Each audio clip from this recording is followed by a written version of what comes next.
Sholawat adalah sarana Nabi mengenal umatnya. Semua amal perbuatan umat manusia di alam ini akan dimintai pertanggungjawabannya di hadapan Allah. Dari sekian banyak jenis amal ibadah yang dilakukan oleh manusia, ada amal ibadah tertentu yang bisa dipakai oleh Rasulullah untuk mengenali umatnya, yaitu sholawat.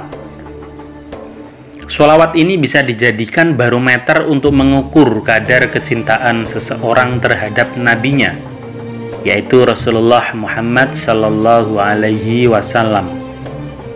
Selain itu, jauh dekatnya seorang muslim dengan nabinya dapat dilihat dari sedikit banyaknya ia dalam membaca sholawat. Sebab orang yang paling dekat dengan Rasulullah adalah orang yang banyak membaca sholawat kepada beliau. Dikisahkan ada seorang zuhud bermimpi melihat Nabi Rasulullah Sallallahu Alaihi Wasallam. Orang zuhud itu menghadap kepada beliau, tapi beliau tidak mempedulikannya. Maka orang zuhud itu bertanya, "Ya Rasulullah, apakah engkau marah kepadaku?" "Tidak," jawab Rasulullah.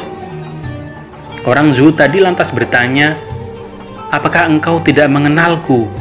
Padahal aku adalah orang yang zuhud." "Aku tidak mengenalmu," kata Rasulullah. Kemudian ia berkata, "Ya Rasulullah, aku pernah mendengar para ulama berkata bahwa Nabi Shallallahu Alaihi Wasallam mengenal umatnya sebagaimana ibu bapak mengenal anaknya."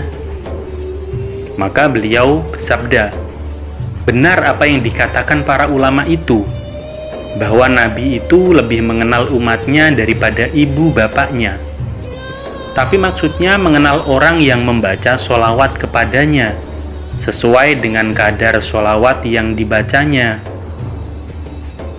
Kisah di atas itu dikuatkan pula oleh sebuah hadis yang diriwayatkan oleh Imam At-Tirmidzi, bahwa Rasulullah pernah bersabda, "Sesungguhnya orang yang paling mulia atau dekat denganku kelak pada hari kiamat adalah orang yang paling banyak membaca sholawat untukku." Rasulullah Shallallahu Alaihi Wasallam bersabda, "Sesungguhnya akan datang kepada telagaku pada hari kiamat kaum-kaum yang hanya aku kenal, karena mereka banyak membaca sholawat untukku." Rasulullah Shallallahu Alaihi Wasallam juga bersabda, "Sesungguhnya orang yang paling dekat denganku pada hari kiamat adalah orang yang paling banyak membaca sholawat kepadaku." Dengan demikian, sangat rugi besar bila seseorang tidak mau membaca sholawat kepada Rasulullah, atau membaca sholawat tapi ala kadarnya saja, tanpa disertai oleh keniatan yang ikhlas dan kemauan yang kuat untuk bisa berkumpul dengan Rasulullah nanti di akhirat. Karenanya pada malam Jumat ini, mari kita berbanyak membaca sholawat kepada Nabi Rasulullah Sallallahu Alaihi Wasallam.